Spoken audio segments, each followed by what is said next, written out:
AI is incredible. It can teach you how to fry an egg and even write a poem, pirate style. Yarr! But it knows nothing about your work. Slackbot is different. It doesn't just know the facts. It knows your schedule. It can turn a brainstorm into a brief. And it doesn't need to be taught. Because Slackbot isn't just another AI. It's AI that knows your work as well as you do. Visit slack.com/meet Slackbot to learn more. This episode is brought to you by Indeed. Stop waiting around for the perfect candidate. Instead, use Indeed sponsored jobs to find the right people with the right skills fast. It's a simple way to make sure your listing is the first candidates see. According to Indeed data, sponsored jobs have 4 times more applicants than non-sponsored jobs. So go build your dream team today with Indeed. Get a $75 sponsored job credit at Indeed.com/podcast. Terms and conditions apply.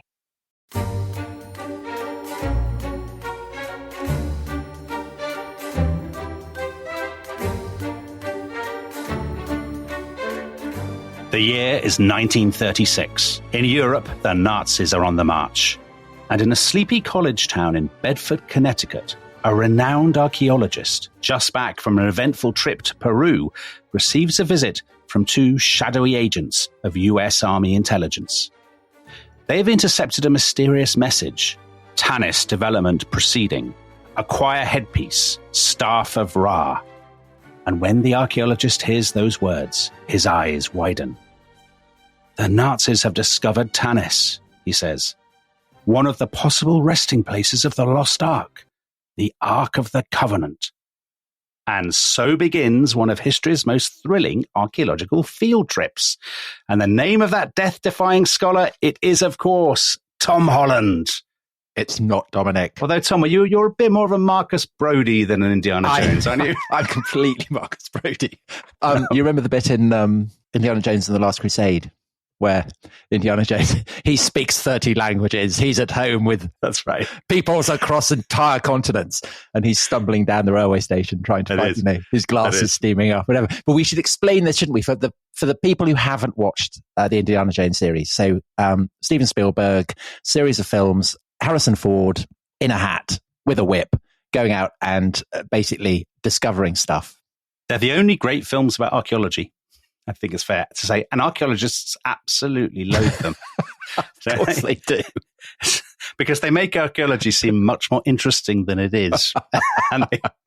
and they're conscious that their own careers are a crushing disappointment to the general public. I mean, he does periodically say, about whether it's the Ark of the Covenant or the Holy Grail or whatever, that belongs in a museum. So that presumably should keep them on board. Although, of course, the question of whether artifacts should be in museums is now a more controversial topic than it was. Surely Indiana Jones would be decolonized, wouldn't he? He would be held in very low regard by a lot of post-colonial archaeologists. Well, so I mean, on the topic of should, for instance, the Ark of the Covenant, if it were to be found, it ends up, I mean, should we give a spoiler on where it ends up? Maybe we shouldn't.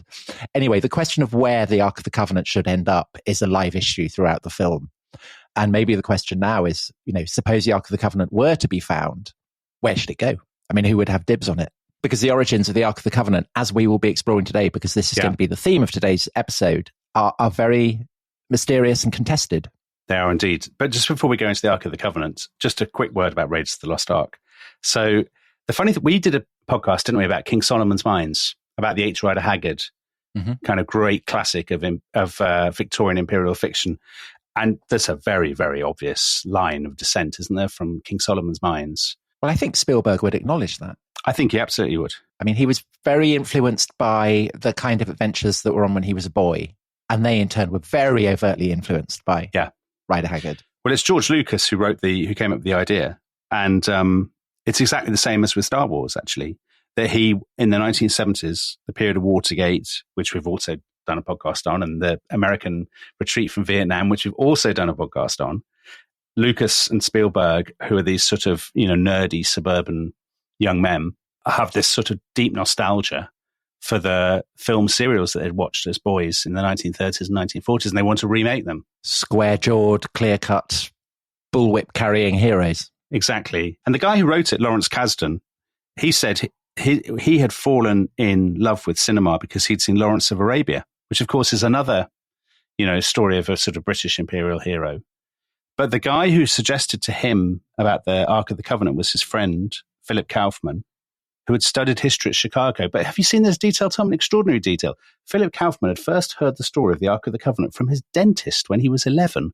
He was having some fillings. I'm surprised about that, because Philip Kaufman was Jewish. Yeah, but how many 8, 9, 10-year-olds are even listening when they're taken to the synagogue or indeed church or the mosque or whatever? They're probably half asleep. Philip Kaufman. But when you're in the dentist chair, Tom, there's no escape. Then you're powerless.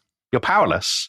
Yeah. I disagree about that, because I think that actually, there's a great sequence in Raiders of the Lost Ark where Indiana Jones is explicating what the Ark of the Covenant is. So the sinister agents, the American agents who've turned up, who you talked about in your introduction, they're asking, what is the Ark of the Covenant? And Indiana Jones says, well, it's the chest that holds the 10 Commandments. The 10 Commandments, yes, the actual 10 Commandments, the original stone tablets that Moses brought down out of Mount Horeb and smashed, if you believe in that sort of thing. Didn't you guys ever go to Sunday school? Look, the Hebrews took the broken pieces and put them into the Ark.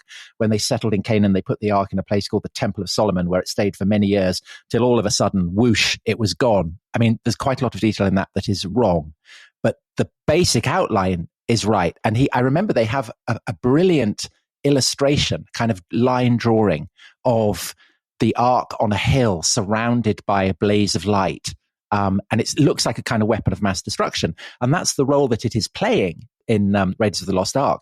We did an episode on Oppenheimer. I don't want to go too pseudy over this, but I think part of what the story is about is it's a kind of parable about the race for the atom bomb, isn't it? I was about to say the race for the ultimate weapon. Yeah, that idea that the Nazis are trying to get... Well, we know that then, we did our podcasts about the rise of the Nazis. There was always an element in Nazism that was fascinated by the occult and by weird esoteric theories, wasn't it? The sort of Himmler, Atlantis, all that business. And what Raiders of the Lost Ark and later on Indiana Jones and the Last Crusade capture is a combination of that, our fascination with that, but also, as you say, the real life race between Nazi and American scientists to build the world's first atom bomb for the ultimate weapon that will win the war. But of course, there is a slight tension there, because of course it's fine for the Nazis to look for Atlantis and to cast the Atlanteans, for instance, as being Aryan. But the whole point of the Ark of the Covenant is that it is very, very Jewish. Yes. And when there is a point where one of the Nazi officers says, I feel a bit uncomfortable about this. It's all a bit Jewish for me. Yeah. But conversely, for the film to work, it has to be true. The Ark of the Covenant really has to be what the Bible says it is, this kind of immense repository of power, this interface between God and man. Because if it's not true, if it's not what the Bible claims it is, then its value as a weapon is nothing. Yeah, fair enough. Tom, I know you're going to talk with great enthusiasm. I was about to say at great length, which sounds forbidding, but actually it's better to say it will be so enthusiastic people won't notice how long it is. But before you do that, I will say one last thing about Raiders of the Lost Ark, which is underappreciated as a British film because it was made at Elstree, as was Star Wars. And it was shot, I always find it really weird when you read these things about when films were actually made. So it was shot in the summer of 1980. So the headlines are full of West Ham winning the FA Cup, Mrs. Thatcher's economic experiment going hideously wrong in the summer of 1980, and lots of people being out of work. And meanwhile, these people trudging to the sound studios there to make this film about the Ark of the Covenant. But quite a 1930s vibe there. So, there is quite a 1930s vibe. Yeah. Not wholly wrong. Anyway, that's my last attempt to anchor us in the 1980s, because I know you want to take us right back to prehistory and to the biblical origins of the Ark of the Covenant. Well, just to reiterate, the Ark of the Covenant has to, the reason that Kaufman comes up with it is that they need a MacGuffin, don't they? They need something that Indiana Jones is going after.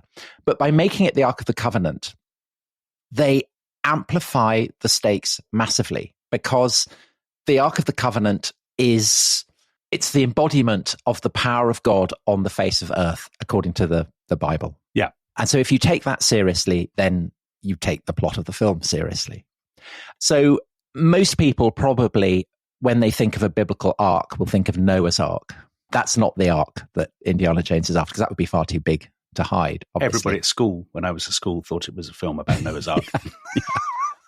So, but they kind of share a similar derivation, because an ark basically it's a box or a chest. And it's conventionally called the Ark of the Covenant, but it has many names in the Bible, because just to simplify things massively, the Bible is a patchwork of various narratives that have been stitched together to provide a kind of coherent narrative account of, right from the beginning, from creation of the world, the slavery of the chosen people in Egypt.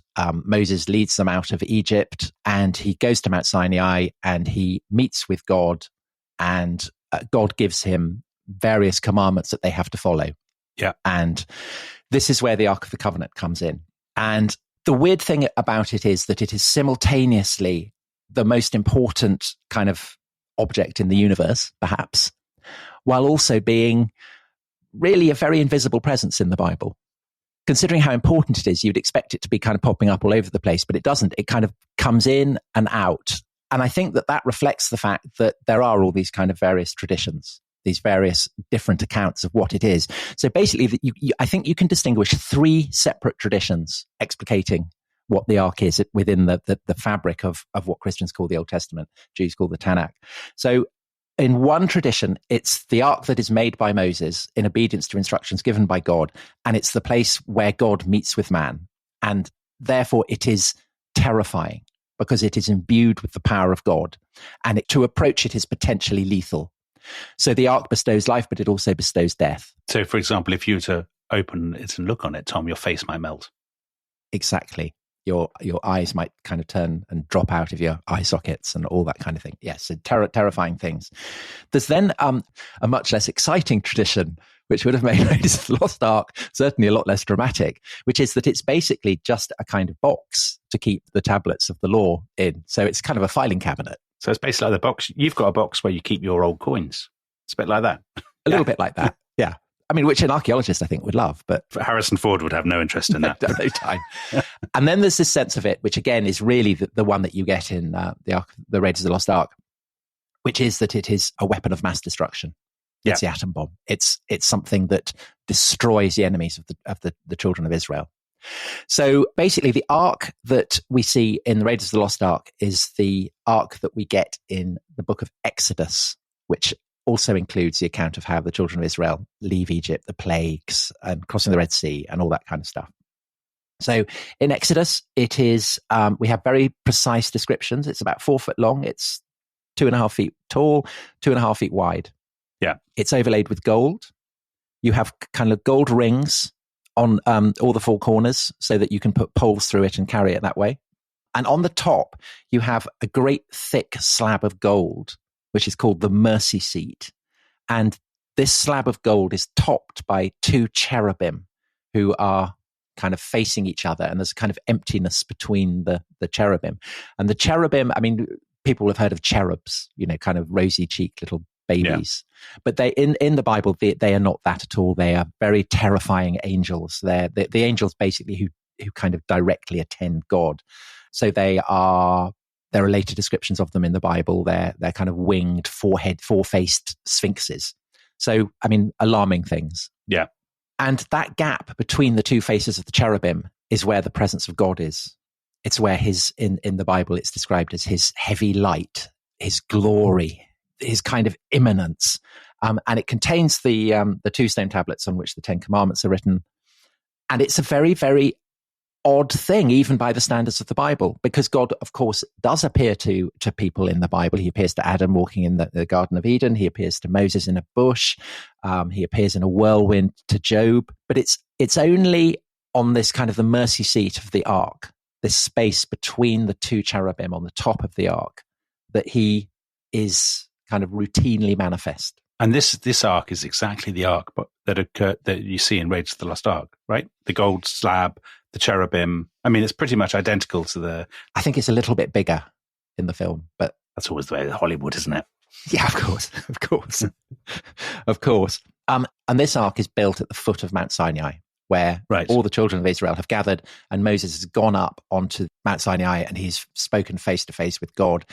He comes down with the tablets of stone. He finds that the children of Israel have got so nervous that they fall into worshipping a golden calf. Oh, yeah. Moses loses it, smashes the tablets. There's kind of chaos and disaster. God is threatening to wipe the children of Israel out. Moses goes back up to Mount Sinai, faces God, says, please don't kill them all. And God kind of calms down and hands over duplica of the original tablets of stone. He's got a hell of a lot of tablets up there, Tom. He's got a lot. Well, he's God. I mean, he can come up with what he likes. So meanwhile, down on the plain, the children of Israel have been given very precise instructions on how to build a tent that is called the tabernacle. And it's kind of like IKEA cubed. It's incredibly complicated. The instructions are very, very precise. So there's you don't often think of Dutch theologians perhaps as being witty, but there was one called Herman Vitzius in 1872 who amusingly said that God created the whole world in 6 days, but he used 40 to instruct Moses about the tabernacle. Everything about it has to be completely precise. And the ark is kept in the tabernacle in a kind of back space, which comes to be called the Holy of Holies. Only Moses can go in there. And this is because it is incredibly dangerous. It's like going into the core of a nuclear reactor. Yeah. Basically, if you touch it, you'll be struck dead. You have to follow these rules. And, it's like kind of very intense health and safety rules.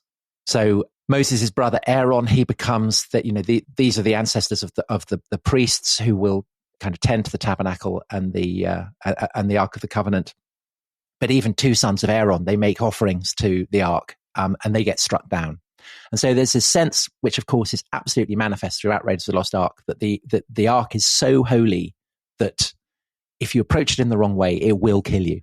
Yeah. But also, even as you have all these very precise laws detailing how people are to approach it or not approach it, there is also a sense that the ark has a will of its own. So in the account of, the children of Israel leave the foothills of Sinai and start wandering in the desert. And there's this sense that the Ark of the Covenant is kind of free floating in front of them. Kind of, they have to follow where it leads. So even though you have these poles in it, for carrying it, there's also a sense that you don't actually need it because it will move of its own volition. That's its kind of, I was going to say demonic, which is the wrong word. It's sort of divine power, isn't it? And actually, just as you're talking about it having a will of its own, do you know what it reminds me of, actually? Another device we've talked about in the rest is history that sort of stood in for the nuclear bomb, Tolkien's ring. So Tolkien's ring has this incredible power, but also has a will of its own and can move sometimes, or fate can take it in funny directions. Except that the ring is evil, whereas the ark absolutely isn't. The ark is the manifestation of God on earth, and that's what gives it its charge. And I talked about these different traditions. So there's a further contradiction that you may have been wondering about, which is that if people can't approach it, then why are there rings to put poles in so that people can carry it? Because, there's an inherent contradiction there. Yeah. But this is not, the Bible is full of contradictions like this that aren't resolved. And therefore, in a sense, I think, kind of compound the sense of mystery that surrounds it, makes it seem even more an awesome thing. So when the children of Israel arrive at the banks of the River Jordan, and they've got to cross the Jordan to get into the promised land, Canaan, they've been promised Canaan by God, which is full of great cities that have to be conquered. Here, there's no kind of hiding the ark away inside the tabernacle. You have people carrying it. They're not struck down. The ark leads the children of Israel across the River Jordan. As the people who are carrying the ark step into the river, the waters run dry and they can cross the river, the whole army, without their feet getting wet. Famously, the first city that they confront is Jericho. And the ark is taken 7 times around the walls of Jericho. Then the trumpets are blown and the walls of Jericho come tumbling down.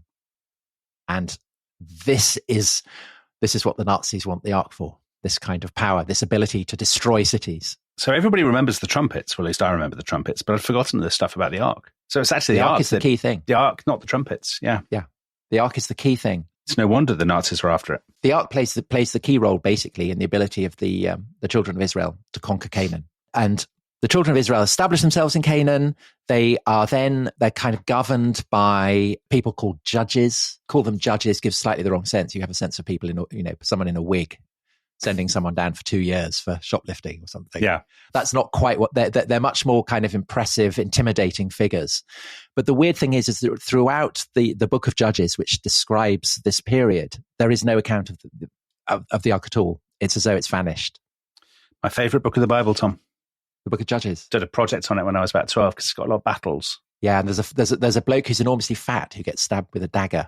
And the folds of fat envelop it right the way up to the That's hilt. right. I remember that. So what I like about Judges is there's less religion and more fighting. And that's what I liked as an 11-year-old. Anyway, that's a massive I shouldn't have taken you down that No, tangent. not at all. But of course, I mean, you know what I'm going to say. There's no distinction between religion and fighting. Right, okay. That Church of England should absolutely hire you to make that point to young people. But of course, the paradigmatic enemies of the children of Israel, the people who are always remembered as their great enemies, are the Philistines. Oh, yeah. Sea peoples, maybe even perhaps Mycenaean Greeks, who settle in the lowlands in Gaza, and the Israelites are up on the hills, and there's kind of grumbling war between them.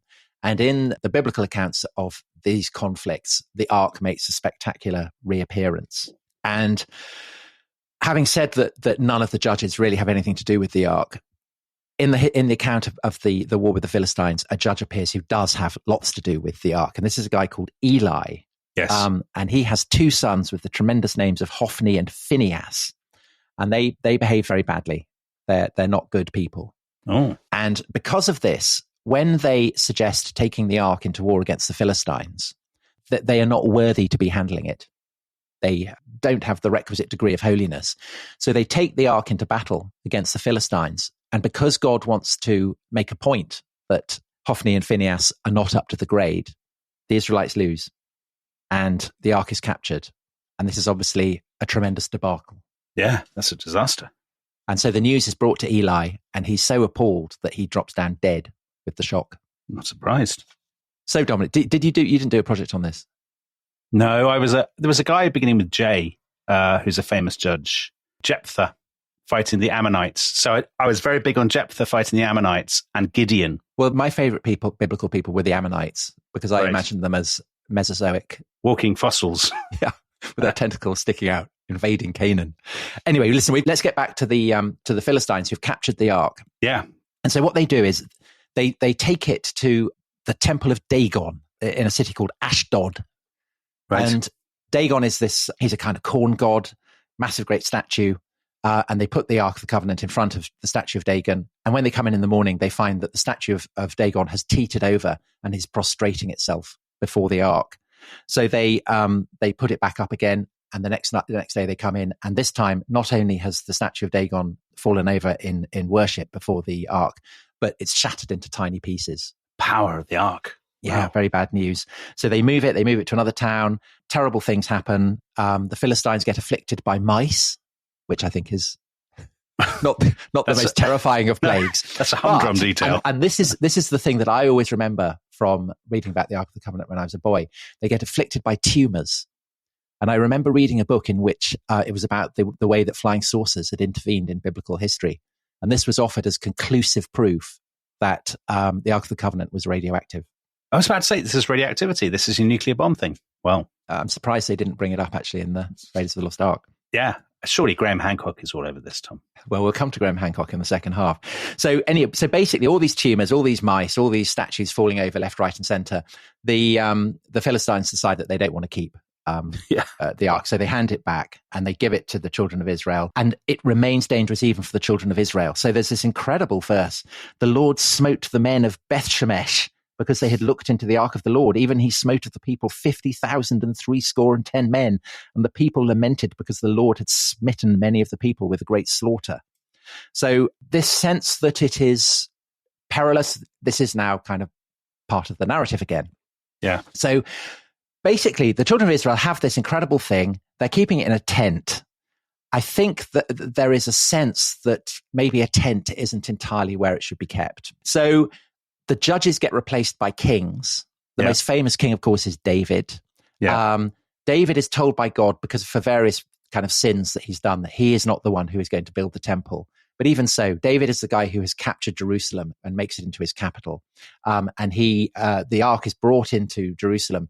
And David is so excited by this that he dances in front of the ark through the streets. And his wife is furious about this, maybe because he was a very bad dancer. I think she feels it's undignified. Right. Yeah. Kind of like, dads are dancing at weddings. Yeah. But the guy who builds the temple famously is Solomon. And so the temple is modeled on the tabernacle, but built in stone. And so you have the Holy of Holies, and this is where the Ark of the Covenant is put. And in the Bible, it said, it came to pass when the priests were come out of the holy place that the cloud filled the house of the Lord. So that's what makes the temple so awe-inspiring is that God in some way is present within this house. Yeah. And it's this that, so it's built on Zion, the mountain of God, and it's this that gives to Jerusalem, dare I say, its sacral quality. And then you have, after the reign of Solomon, you have biblical accounts of all these kind of various kings. The kingdom of Israel splits into two. So you have the kingdom of Israel in the north, you have the kingdom of Judah in the south. And the last king really who is described as having anything to do with it is a guy called Hezekiah. And he is the king of Judah at the time when the northern kingdom of Israel is destroyed by the Assyrians, who are this great and terrifying empire based in northern Mesopotamia. So they come and they destroy Israel, and then they come and lay siege to Jerusalem. And that siege is defeated. I mean, kind of interestingly, because a plague of mice come and gnaw away at the bowstrings of the arrows of the Assyrians. What is it with mice and the Ark of the Covenant, Tom? Mice and the Ark have some kind of strange relationship. Rats I could get, but mice. Well, but of course, the rats don't appear in Indiana Jones, do they? That's in the Last Crusade. It's snakes. So they could at least use snakes. Would be much more true to the Spielberg vision, wouldn't they? Yes, it but would. Actually, I'm approaching this the wrong way around. You are. Anyway, so listen. So let's just get to the end of the biblical account. So Hezekiah is the last figure in the Bible who's described as having seen the ark. And then I read what Indiana Jones said. It stayed in the Temple of Solomon for many years till all of a sudden, whoosh, it was gone. So that whoosh, it was gone. There isn't a whoosh in the Bible. It just vanishes. Was it not captured by the Babylonians? Because they captured Jerusalem. Surely they took it back to Babylon. No. Well, as far as we can tell, no, because there's actually, in the second book of Kings, you get this great inventory of all the loot that is taken from the temple. And the Ark of the Covenant is notable by its absence. It's not there. And when in due course that the temple gets rebuilt, because it's been destroyed by the Babylonians, but the Babylonian exiles are allowed to come back by the Persians and to rebuild it. The rabbis are, looking back at this period, are confident that the ark was not in this second temple. And we can be pretty confident of this because famously when the Romans capture Jerusalem under Pompey the Great, Pompey goes into the Holy of Holies and reports that there is nothing there. There is no ark. And he's not struck, his face doesn't melt, he's not haunted by mice, none of these things. Well, everything goes terribly for him from that point on. He's had a career of unexampled success. And then his career starts to tank. So, I mean, I agree. It's not like having your face melt, is it? Or be eaten by mice or get tumors, but it is a kind of judgment. Anyway, so that account, which is, we only have the Bible as evidence for what the Ark of the Covenant was. We have no other accounts of it. That leaves two massive mysteries, which perhaps we could come to in the second half. The first is, what was the ark? Where do these traditions come from? Are they likely to be true? And the second is, where did it go? Where did it end up? What happened to it? Great mysteries, and we will address them, Tom. We will don our fedoras, pick up our bullwhips, and address them after the break. See you then. This episode is brought to you by Rocket Money. Tom, we often talk about how to organise our finances. I'm very conscious that I'm paying for a lot of mad subscriptions. And there's one thing that we've talked about often on this show. It's the thing that we probably hate more than any other, and it's a hidden fee. I would love to get my finances under control. There are all these things piling up on our bank statements, and I think I need to fix this problem. I need to sort this out and to stop this. I mean, my finances are so chaotic that I need this app. So I'll tell you what it is. It's called Rocket Money. It's a personal finance app that helps find and cancel your unwanted subscriptions. It monitors your spending and it helps to lower your bills so that you can grow your savings. With Rocket Money, you can track all of your subscriptions and you can easily cancel within the app with just a few taps, saving you time, avoiding charges. And you can also set budgets and goals and get personalized insights and regular reports to track how you're doing. They will even send you real-time alerts for large transactions, upcoming bills, refunds, and even low balances. So let Rocket Money help you reach your financial goals faster. Join at rocketmoney.com/ishistory. That's rocketmoney.com/ishistory. rocketmoney.com/ishistory.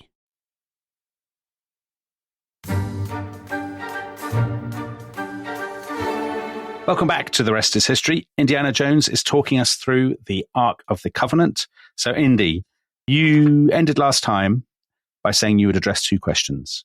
First, what is the ark and where does it come from? And secondly, where did it go? So let's do question one first. Where does this idea of this sort of sacred box come from, do you think? Well, basically, it comes from the Bible. I mean, as I said in the end of the first half, this is our only source for it. And so, like so much in the Bible, it's kind of midway between history and myth, between what becomes monotheism and a kind of the pagan world from which that monotheism emerges, between Israel and the cultures in which the Israelites lived. And that generates all kinds of paradoxes and ambiguities. And I think that the reason that the ark is such a kind of powerful symbol within the Bible is that all those kind of paradoxes that surround the way in which the Bible came to be written are mapped onto the paradoxical nature of the ark within the fabric of the text, if that makes sense. It's the power of the ark within the fabric of the narrative, the biblical narrative, owes a lot to the paradoxes and ambiguities of how the Bible came to be written. Right. Okay. And now here's the question.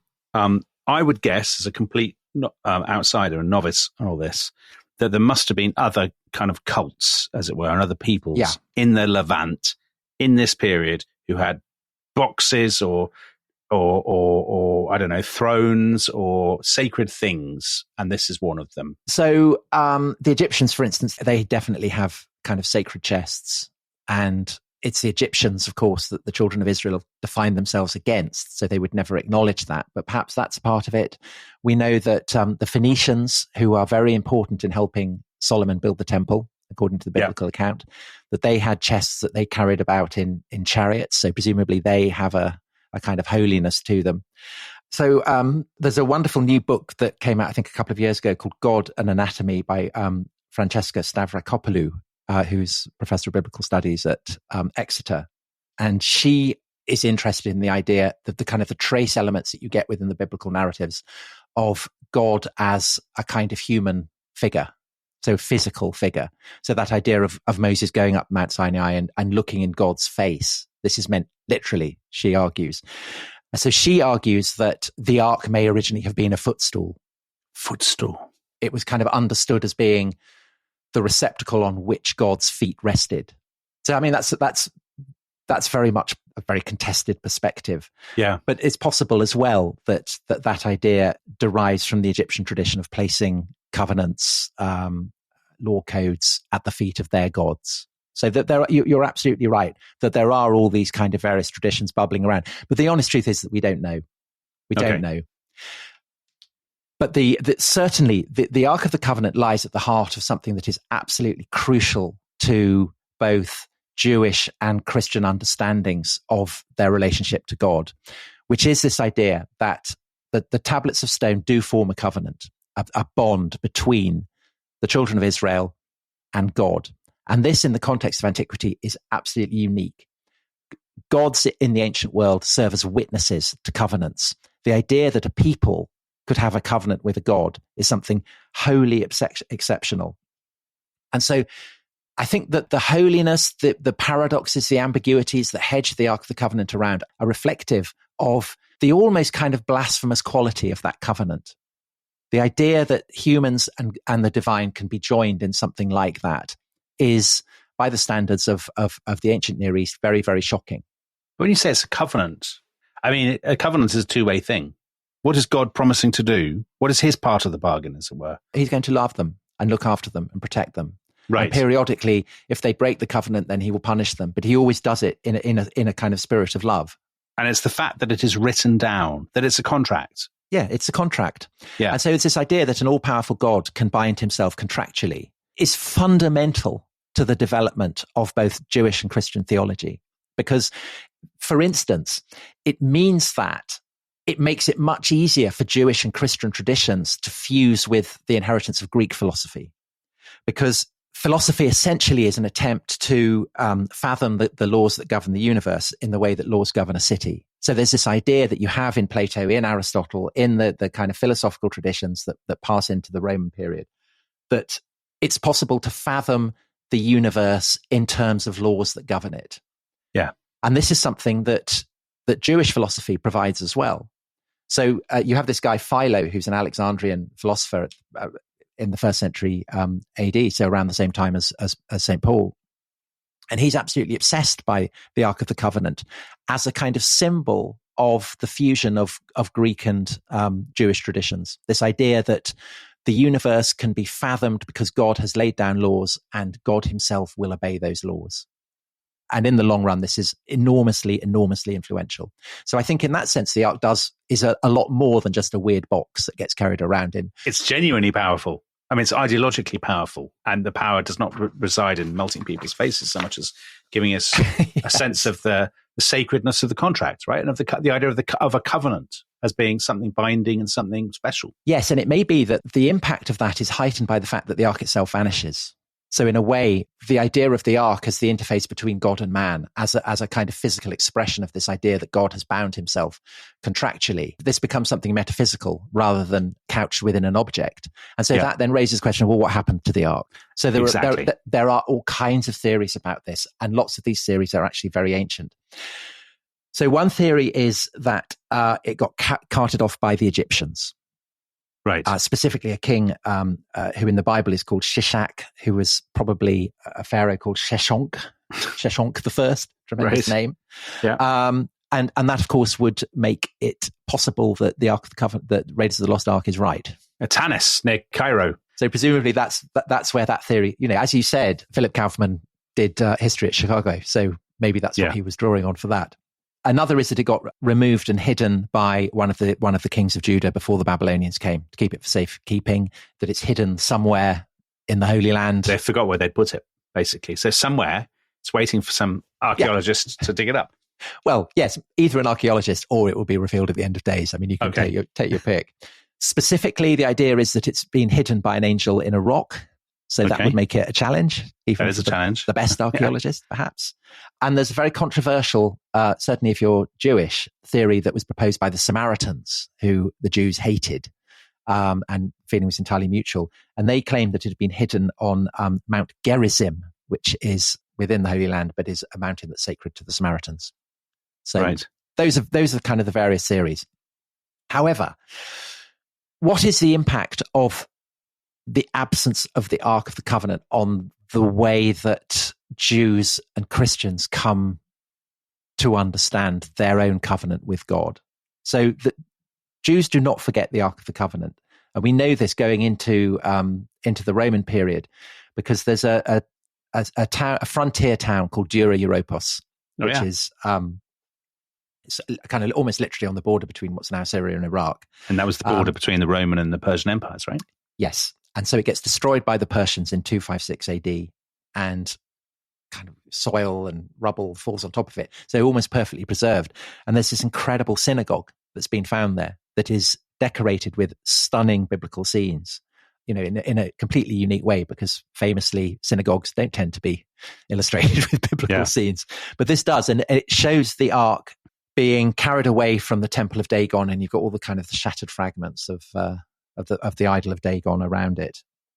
But what's interesting about the way that the Ark is portrayed in this painting is that it doesn't correspond to the description of the Ark that you get in the Bible, but rather to the image of the Ark that you get in synagogues. And in this Ark, you get the sacred scrolls, the Torah scrolls, the scrolls that embody the first 5 books of the Bible. And I think that you get a sense there that what the rabbis come to call the Shekinah, which is the presence of God in a place. And so archetypally it had been present on the lid of the Ark of the Covenant, that now that the Ark of the Covenant has gone, and obviously by the 3rd century AD, the temple has gone as well. It's been destroyed by the Romans. That therefore the Shekinah, the presence of God, is something that can be experienced by the Jewish people without reference to something that is physical, be it an ark or a physical building.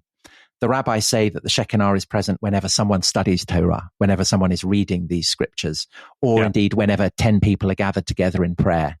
So there's this sense that joining of the divine with the mortal is something that has been divorced from the kind of awesome specificity that the ark represented and has become something that all Jewish people can participate in. Right. And you actually have a kind of rather similar idea in Christianity where St. Paul preaches a new covenant, a second covenant that Christ has ushered in. And that covenant is written on the heart of each individual believer, which means in turn that it's the individual Christian, or indeed the assembly of all Christians, the ecclesia of the church, that has become the arch. And so it's kind of been abstracted. It's become a kind of symbol. So, Tom, it will amaze nobody to hear that much as I love the idea that the ark has become this fantastically interesting symbol, I'm actually keenest to hear where it's really been hidden, and has it been hidden by the Templars or whatever it might be. So the rabbis, even as they are basically saying that the Shekinah can be manifest wherever 10 people gather to pray, they do also have traditions that the ark is in Rome, that it got captured by the Romans when they sacked Jerusalem. They took it to Rome, and that it was kept in the Lateran Palace, which was the palace of the popes before the Vatican, and that unfortunately this burnt down in the 14th century. And one tradition says that this is when the ark was lost. But another tradition is that it's still in the Vatican to this day. Of course it is. This is the stuff. I definitely. All the Rosicrucians have got it, or somebody of that ilk, surely. But there are other theories you'll be happy to know. And I think your wife and her sister, Rachel, will be very excited to know that there's a tradition that links it to Ireland. They would be delighted. Yeah. So where is it in Ireland? Paul Rouse, I hope, would be excited by this as well. Our Irish guests. All our Irish listeners. Yeah. So you may remember in our episode on the coronation, we talked about how the stone of Scone was originally the pillow, the rock on which Jacob rested his head. Yes, and I absolutely believe that, by the way. And how it was brought to Ireland by an Egyptian princess. There are traditions that she also brought the Ark of the Covenant. She bought two. She was two things that are lugging really difficult to lugging this stone. Well, no, the Ark of the Covenant's a lot easier because you've got those rings and you can stick poles in it. But also it moves under its own steam, right? Well, exactly. So as you're carrying that stone of Scone, you could. You could. I mean, maybe you could put the stone of Scone inside the Ark of the Covenant. I don't know. The traditions are obviously not entirely waterproof. And the theory is that it's brought back to the hill of Tara, where the high kings of Ireland are proclaimed and buried there. And at the end of the 19th century, a group called the British Israelites become very, very excited about this. And the British Israelites believe that people in Britain and Ireland are descended from the lost tribes of Israel, the 10 tribes who were carried off into exile by the Assyrians when they destroyed the kingdom of Israel and vanished. Are they Jewish, the British Israelites? Well, not Jewish, because the Jews are from the kingdom of Judah, but they're to be seen as Israelite, which is why they're the children not the British Jews, they're the British Israelites. Okay, but they're all the children of Israel, yes. Right, yeah. And so between 1899 and 1902, they start digging it up. So they arrive at the hill of Tara and start digging it up. And Irish nationalists get terribly upset by this. And so W.B. Yeats, a great poet, writes a letter of protest to the Times. But his girlfriend, well, not his girlfriend, but certainly the woman he's madly in love with, Maud Gonne, and is accompanied by Arthur Griffith, the leader of Sinn Féin. Yeah. Remember the monarchist leader of Sinn Féin? Yeah, I do indeed. Unexpected combination. Austro-Hungarian enthusiast. Yes. So they go to Tara, and this great bonfire has been built there, prepared for the coronation of Edward VII. They're going to light it in celebration.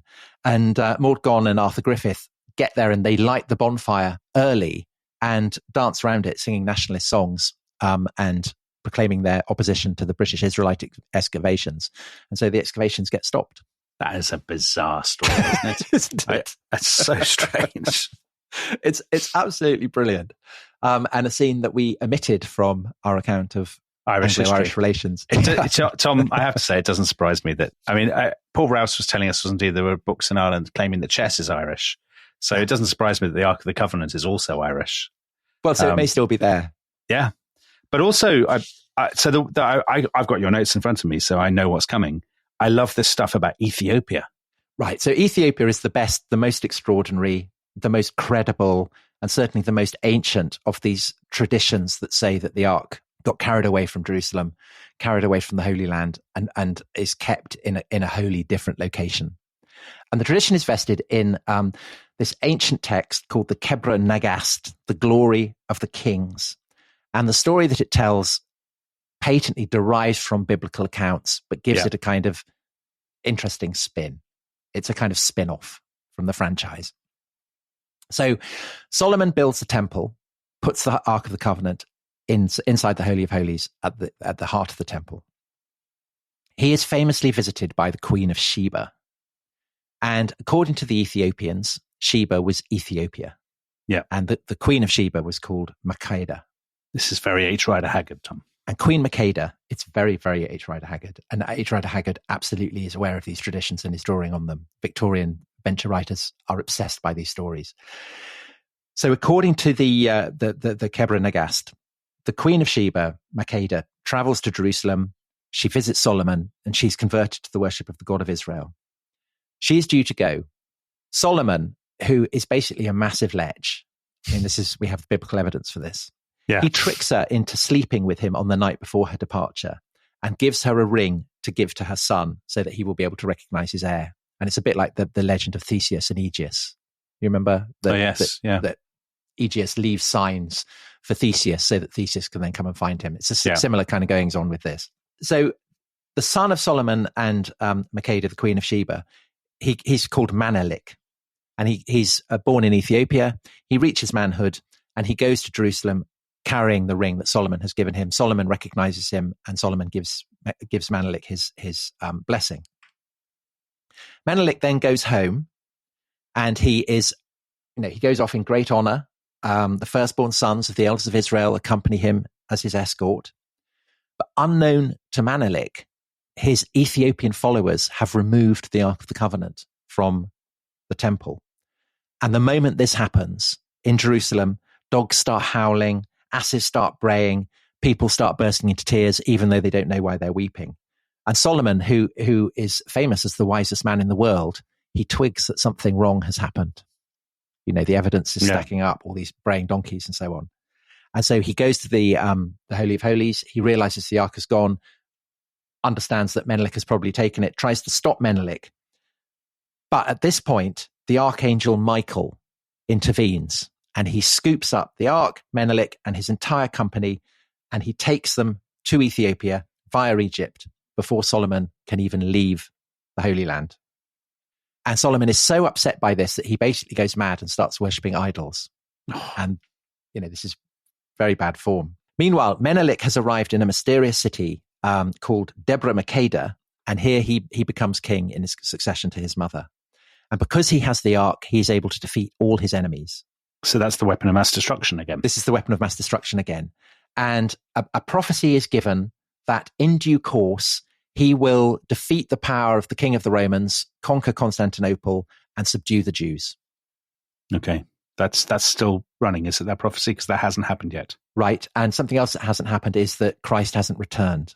And only when Christ returns will the Ark leave Ethiopia and go back to Zion, to Jerusalem. So that's the story. And it is viewed by Ethiopians as their great national epic. The idea that the Ark is in Ethiopia is taken incredibly seriously by a great line of emperors, the last of whom, Haile Selassie, was deposed in 1974, lived in Bath briefly. So that's kind of a fun link for the Ark of the Covenant to... It's a nice Southwest English link for you, Tom. And there's a church in Ethiopia at a place called Axum, which actually claims to house the Ark, even though the church itself has been destroyed and rebuilt several times. And all these kind of, the line of Haile Selassie going back, all these emperors have been crowned there. And every year you have a great celebration in Axum to mark the coming of the Ark to Ethiopia. But you may be wondering, where did this epic come from? And it's incredibly mysterious. So there's a lot of debate about when it was written. And the most popular theory is that it's written early in the 14th century, when the dynasty that will culminate with Haile Selassie comes to power. And it's called the Solomonic dynasty because they claim legitimacy from their descent from Solomon. And the idea is that this epic is written to give legitimacy basically to a kind of dynasty of usurpers. And that reference to Constantinople is a bit of a dead giveaway, isn't it? I mean, to overthrow the power of Constantinople suggests it must be medieval. Yeah, except not early 14th century, because by the early 14th century, Constantinople is a shadow of its former self. And also, there are no kingdoms of the Jews, whereas there are, there is a kingdom of the Jews across the Red Sea from Ethiopia in southern Arabia in the 6th century. And this is also when Constantinople, the age of Justinian, in its heyday. Okay, so the other theory is that actually parts of it do come from the 6th century, which means that it's incredibly ancient. And one of the other factors that suggests that there's an element of truth in that is that there's no mention of Islam. Right. So Ethiopia is a Christian kingdom surrounded by Muslim powers. You would think if it had been written in the 14th century, there would be some allusion to that in the prophecies, but there isn't any. So it's a kind of open question. But what the issues around when this epic was written, I suppose the buried core, the thing that people will be most interested in is, well, does it preserve an authentic tradition that the Ark of the Covenant was brought to Ethiopia? And is there, Tom, a renowned, dare I say, archaeologist, historian, and an expert at uncovering the mysteries of the universe, with maybe a family member who works at Netflix, who has strong theories about this? Is there such a person? Dominic, there is. So this is very much friend of the show, I think. Graham Hancock. I can't believe you described Graham Hancock as a friend of the show, but there you go. Well, he is, but without him, He's a character. Our episode on Atlantis would not have been nearly as interesting. So he was the East Africa correspondent for The Economist. So he knew Ethiopia very well. In 1992, he wrote a book called The Sign and the Seal, The Quest for the Lost Ark of the Covenant. And this was his kind of pivot moment from being a journalist who wrote worthy articles and books on economics and famine in East Africa to writing mad stuff about pyramids and Atlantis. And he proposed that actually the Ark of the Covenant is in Ethiopia. And he says that it was removed from the temple by Jewish priests at a time when the priests felt that the kings of Judah weren't to be trusted. Yeah. That it was removed to a Jewish cult center in Egypt in the 5th century BC. Okay. That it was then removed from this cult center in Egypt by Christian priests and taken to Axum in the 5th century AD. There's a hell of a lot of underreported removals taking place in this. But there's more. So you mentioned the Knights Templar. Yeah. Graham Hancock's theory is that the Knights Templar were searching for the Ark of the Covenant, and that the Ark and the Holy Grail, which we will be coming to in our next episode. That's another Indiana Jones adventure, that they are basically one and the same. But if they are, then we can just run this episode again, Tom. We don't need to do the extra recording. That the papacy is very, very nervous that the Knights Templar might get hold of the Ark of the Covenant and unleash its awesome power.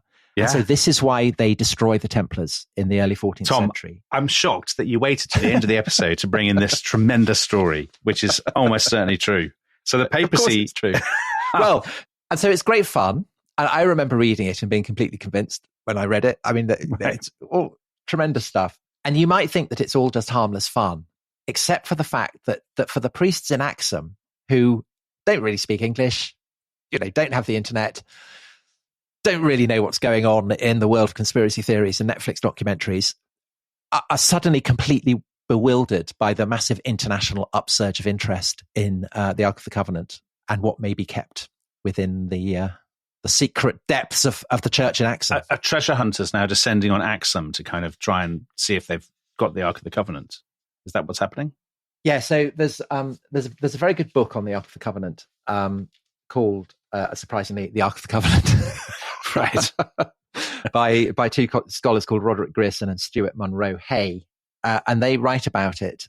The clergy who would have spoken openly about the great relic in Axum are now nervous of doing so, and those who will speak to old friends are often anxious that their names remain private. When Graham Hancock wrote his book, he had not intended to disrupt the lives of the Axumite clergy, but this has undoubtedly been the result. The great success of the book in addressing a readership who would otherwise know very little about Ethiopia, and whose interest in the relic at Axum was part of a general curiosity about the lost wisdom of antiquity, has produced a kind of crisis. Oh, that's a shame. So that was written before the collapse of Ethiopia back into civil war. And so, as ever, there's a kind of anxiety about what might be going on in Axum, in Ethiopia generally. Yeah. And so if indeed the Ark of the Covenant is there, maybe it's in danger again. Maybe it needs an Indiana Jones to go and help the priests of Axum out. Crikey. I mean, definitely not to remove it. Now, Tom, it would be remiss of me at the end of this, as with your brilliant detective work on Hadrian and Antinous, you have to pick one about what you think happened to the Ark of the Covenant. Which one are you going to go for? I'm not even convinced the Ark of the Covenant existed. Oh, I mean, I think you can back project this idea that is so important in the Old Testament as we have it. This idea of a covenant between God and man. This idea that it's physically embodied in tablets of stone. Where would these tablets of stone be kept? And you can see how you might end up constructing a narrative that is drawing on various kind of Near Eastern traditions. And so maybe it's entirely fictional. If it's not fictional, I imagine that it just gets destroyed at some point. Okay. Maybe by the Babylonians. I mean, who knows? I'm going to tell you where it is. It's in a warehouse in America, emitting a strange hum, where it was put by members of the US Army Intelligence Unit in 1936. Dominic, I thought we said no spoilers. Well, that's not really much of a spoiler. Right, Tom, that was wonderful. That was a veritable tour de force. Now, we will be back on Thursday with the second half of our Indiana Jones double bill, and this time we'll be exploring the mystery of the Holy Grail. But of course, if you're a member of the Rest is History Club, you can listen to that right now. If you're not, sadly you won't, but you could join up at restishistorypod.com. Tom, are you as excited about the Holy Grail as you were for the Ark of the Covenant? I'm even more excited. I was obsessed by the Holy Grail when I was... That is exactly the answer I was looking for. So listen now if you're a member of the Rest is History Club, and if you're not, we will see you on Thursday. Goodbye. Bye-bye.